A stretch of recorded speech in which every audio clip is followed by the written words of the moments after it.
আসসালামু আলাইকুম এভরিওয়ান, কেমন আছো তোমরা সবাই? আশা করি তোমরা সবাই খুব ভালো আছো এবং সুস্থ আছো পরিবারের মানুষের সাথে, আল্লাহর দোয়ায়।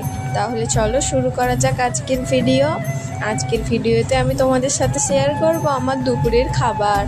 দুপুরে আমি কালকে খেয়েছিলাম হলো এই গরম গরম সাদা ভাত, তার সাথে ছিল স্যালাড যেমন শসা পেঁয়াজ, তার সাথে ছিল চিকেন কষাতে কিন্তু আলুও ছিল, ঝাল ঝাল করে চিকেন কষানো হয়েছিল আলু দিয়ে।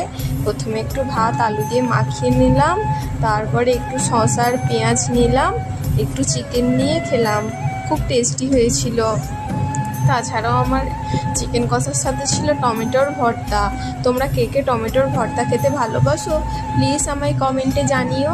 আর আমার ভিডিও যদি তোমাদের ভালো লাগে থাকে তাহলে প্লিজ একটা লাইক করে আমার চ্যানেলটি সাবস্ক্রাইব করে আমার সঙ্গে থেকো।